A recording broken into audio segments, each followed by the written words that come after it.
अब बात करते हैं पॉइंट टेबल में 4 टीमें जो हैं अनूप, बड़ा दिलचस्प एक मामला हो रहा है।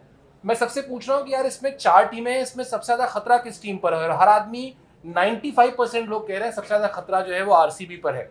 क्या है इसकी वजह? क्यों आखिर आरसीबी से? क्या कोई दुश्मनी है लोगों की? नहीं नहीं, आरसीबी के साथ सबसे बड़ी एक दिक्कत ये हो गई कि उनका जो नेट रन रेट है वो नेगेटिव है।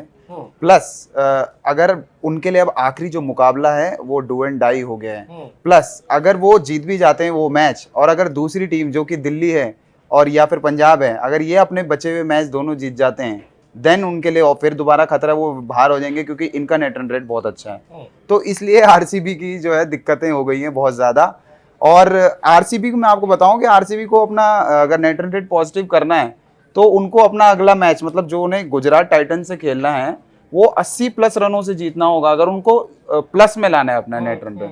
तो कुल मिला के लोग इसीलिए बोल रहे हैं। और जिस तरह से ये टीम अचानक से जो है मतलब नीचे की ओर जा रही है, जिस तरह से इनके जो बड़े बैट्समैन जैसे मैक्सवेल हैं, विराट कोहली, ये प्रेशर वाले मैच हैं वहाँ पे भी परफॉर्म नहीं कर पा रहे हैं। खैर लीग से तो कर ही नहीं रहे हैं परफॉर्म, और अब इनकी सबसे ज़्यादा ज़रूरत है तो ये अब भी परफॉर्म नहीं कर पा रहे हैं, तो इसका बहुत ज़्यादा नुकसान हो रहा है। और मुझे लगता है कि आरसीबी का अब इस टूर्नामेंट में रहना ऊपर वाला ही बचाए अब इनको। वैसे ये दिलचस्प है कि जो टीम अभी प्लेऑफ में टॉप 4 की टीम में है, उसको लेकर भी अंकों का गणित ऐसा हो गया है कि वही बाहर जाती हुई लगभग हर क्रिकेट फैन को दिखाई दे रही है। जो स्थिति है आपको बता देते हैं, 13 मैच अभी तक खेले हैं आरसीबी ने, 14 पॉइंट्स हैं उनके। लेकिन जो बात अभी अनूप कह रहे थे कि उनका नेट रन रेट, जो हमेशा हर सीजन में चौथी टीम जो जाती है ना, वो नेट रन रेट का ही खेल होता है, और उस वहां पर आरसीबी बहुत कमजोर है क्योंकि उसका जो नेट रन रेट है वो है -0.323। और जैसा अभी अनूप ने कहा कि अब अगर उनको प्लस में लाना है अपने नेट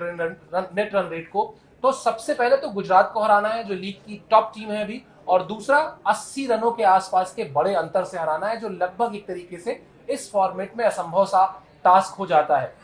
जब भी सुमन बैंगलोर के खराब परफॉर्मेंस की बात होगी, जो दूसरा पॉइंट सबसे पहले उठेगा वो यही उठेगा कि विराट कोहली की परफॉर्मेंस अच्छी नहीं है, तो बैंगलोर की परफॉर्मेंस कैसे अच्छी होगी?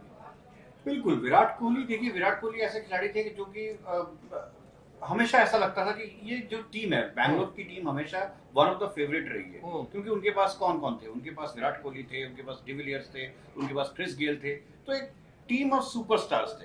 लेकिन ये सुपरस्टार्स जो है इकट्ठा कभी नहीं चल पाए।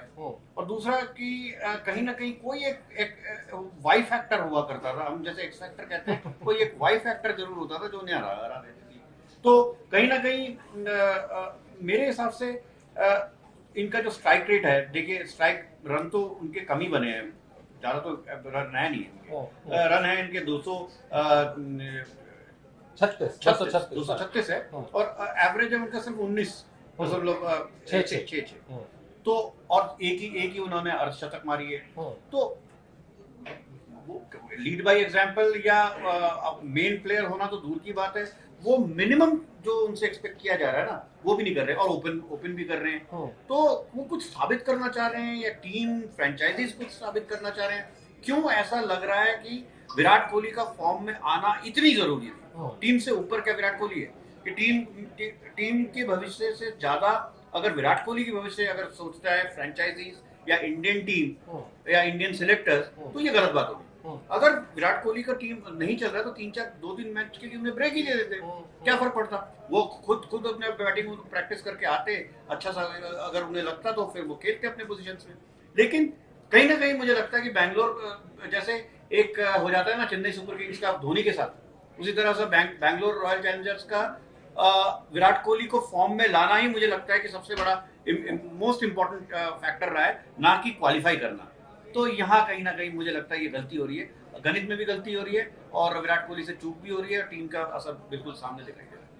अनूप, ये एक्स फैक्टर हम बोलते थे, सुमन ने वाई फैक्टर कहा, लेकिन मुझे तो लग रहा है ये वी फैक्टर है, क्योंकि एवरेज बता ही दिया सुमन ने, 19.66, कुल रन 236, मैच 13, और स्ट्राइक रेट भी 113.46 की है। तो इस परफॉर्मेंस के बल पर बैंगलोर की टीम का सबसे स्टार प्लेयर अगर ये परफॉर्मेंस कर रहा है तो फिर आप प्लेऑफ से फिसलेंगे ही फिसलेंगे।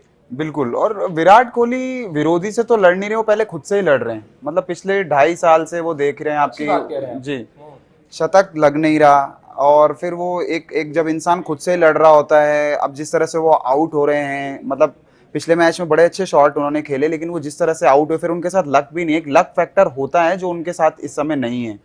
और मुझे लगता है कि अब थोड़ा ये जो बात है ना कि वो रन नहीं बना रहे, मैं रन नहीं बना पा रहा हूँ, मैं रन नहीं बना पा रहा हूँ, वो उनके दिमाग में घर कर गई है। मानसिक रूप से वो इस समय उनको सख्त ब्रेक की जरूरत है। ये अगर मैं देखूं विराट कोहली को, विराट कोहली के अंदर क्या था, विराट कोहली के अंदर रोहित शर्मा जैसा टैलेंट थोड़ा था। विराट कोहली मानसिक तौर पे बहुत मजबूत खिलाड़ी थे।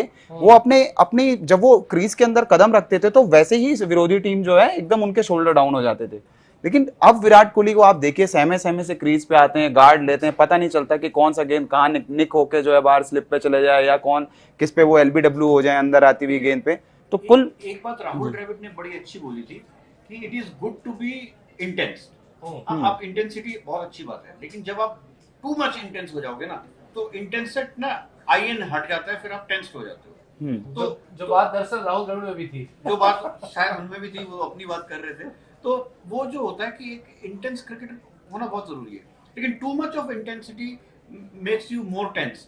और वही चीज जो अनूप ने कहा कि विराट के साथ हो रहा है, और विराट बार बार यही सोच रहे हैं यार रन नहीं बन रहा, आउटसाइड द ऑफ स्टंप को कैसे खेला जाए, उसको ग्लाइड किया जाए या लेट कट खेला जाए या स्ट्रोक पे जाया जाए। वो तीनों के चक्कर में बीच का कोई शॉट खेल जाते हैं जिससे वो आउट हो जाते हैं। बार बार यही रिपीटेशन हो रहा है। कुछ ना कुछ उसने शॉट जो वो फ्लरिश के साथ दोनों के बीच में मारते थे, टाइमिंग के साथ मारते थे, कवर्स और एक्स्ट्रा कवर्स के बीच में से मारते थे, अब वो स्ट्रेट जा रहा है कवर के हाथ पे। तो ये सारी चूक जो हो रही है वो क्यों हो रही है? क्योंकि बॉडी जो है टेंस है, दिमाग जो है बिल्कुल वहीं पे लगा हुआ है। मानसिक तौर पे मैं वही कह रहा था, आप जब आपने पिछला डिसमिसल देखा होगा विराट कोहली का, वो ऊपर हवा में देखते हैं और कुछ ऐसे शब्दों का इस्तेमाल करते हैं जो मतलब बोले नहीं जा सकते। लेकिन आप ये सोचिए, आप वो सोचिए कि उनकी मानसिक दशा इस समय कैसी है।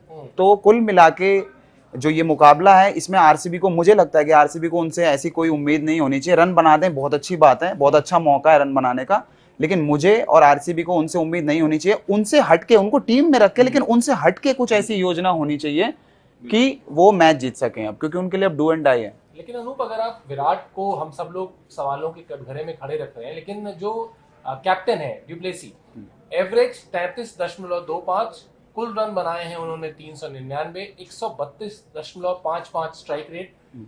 क्या ये परफॉर्मेंस आपको लगता है कि ये भी मतलब मुकम्मल है उस प्लेऑफ में जाने के लिए, जहां एक तरफ गुजरात की टीम है 10 मैच जीत चुकी है, जहां लखनऊ की टीम है 8 मैच जीत चुकी है, वहां पर आप कहां, किस मैदान में आप फाइट मार रहे हैं, ये भी आपको पता होना चाहिए। और ये परफॉर्मेंस कह रहा है कि आपका डिप है परफॉर्मेंस ओवरऑल।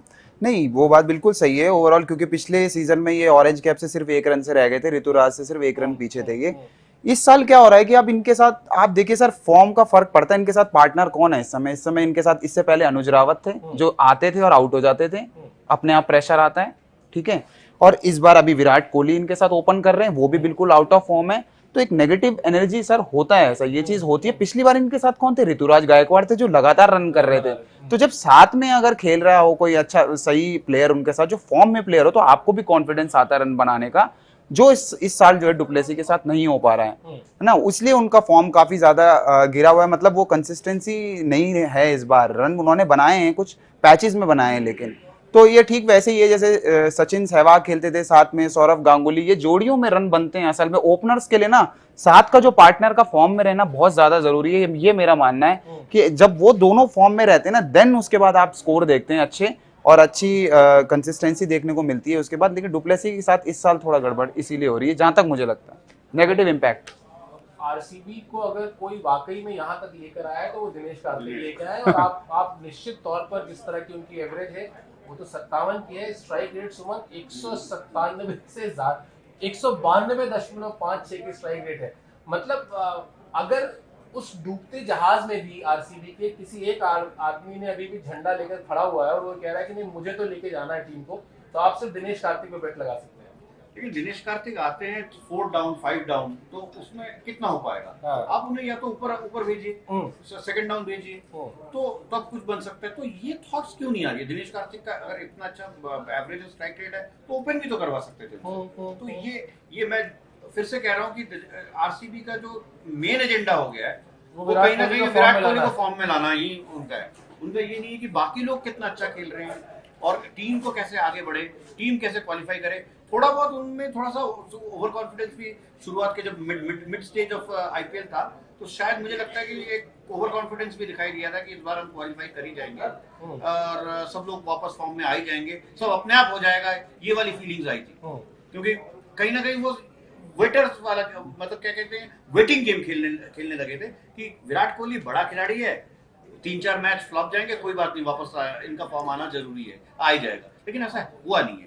तो यहाँ पे प्रोएक्टिव रोल लेना पड़ेगा। एक आप इनएक्टिव रोल लेते हो, एक होता है आप प्रोएक्टिव रोल लेते हो। तो मेरे हिसाब से इस वक्त आरसीबी के टीम मैनेजमेंट को ये बात सोचनी पड़ेगी, कप्तान को सोचना पड़ेगा कि हाँ भाई, जो प्लेयर मेरा सबसे ज्यादा चल रहा है एवरेज के हिसाब से, स्ट्राइक रेट के हिसाब से और इंटेंट के हिसाब से भी। देखिए दिनेश कार्तिक ऐसे खिलाड़ी हैं जिनका इंटेंट मतलब माशाल्लाह बहुत ही जबरदस्त है। वो ऐसे खिलाड़ी हैं, उनसे ज्यादा टीम मैन तो आपको मिलेगा नहीं कोई, और उनके जैसा परफॉर्मर भी जो कहते हैं ना, on the field on that day कोई अगर परफॉर्म करके मैच जिता के ले जाए तो वो दिनेश कार्तिक है। और जो कि इस बार हमने देखा, ये पहली बार नहीं हुआ है, बहुत सारे लास्ट ट्रॉफी से हम लोग देख रहे हैं इस चीज को। बिल्कुल, आप अपनी बात करते हैं। तो मेरे हिसाब से कहीं ना कहीं देखा जाए तो दिनेश कार्तिक का फॉर्म में रहना बहुत बहुत जरूरी है। अगर क्वालिफाई करना है, लास्ट मैच में जीतना है, और उनको थोड़ा मेरे हिसाब से ऊपर खिलाइए, 1 डाउन 2 डाउन खिलाइए। मेरे हिसाब से अगर ओपनिंग तो शायद नहीं मिलेगा, लेकिन 1 डाउन 2 डाउन खिला सकते हैं उनको, as a stabiliser plus finisher, दोनों का रोल अगर उन्हें दिया जाए तो शायद आरसीबी का किस्मत थोड़ा सा बदल सकता है। चलिए, तो हम लोग जिन आरसीबी के जिन 3 खिलाड़ियों की हमने बात की, विराट कोहली, ड्यूप्लेसी और दिनेश कार्तिक, उसमें दिलचस्प बात यह है, और ये बहुत दिलचस्प आकलन या स्टैट्स आप कह सकते हैं, जितने छक्के विराट कोहली और ड्यूप्लेसी ने मिलके मारे हैं इस सीजन में, उससे ज्यादा छक्के अकेले दिनेश कार्तिक ने मारे हैं। और इस सीजन में सबसे ज्यादा छक्के मारने वाले जो बल्लेबाज हैं उसमें वो टॉप 10 की लिस्ट में दिनेश कार्तिक है। तो वो एकदम अलग फॉर्म में है। और यहां से जो सबसे बड़ी बहस भारतीय क्रिकेट में अब शुरू होगी आईपीएल के तुरंत बाद, वो यही होगी कि T20 वर्ल्ड कप में ऋषभ पंत खेलेंगे या दिनेश कार्तिक खेलेंगे, और क्या दिनेश कार्तिक को सिर्फ स्पेशलिस्ट बल्लेबाज के तौर पर टीम में जगह मिल पाएगी। ये बहस जरूर होनी ही होनी है।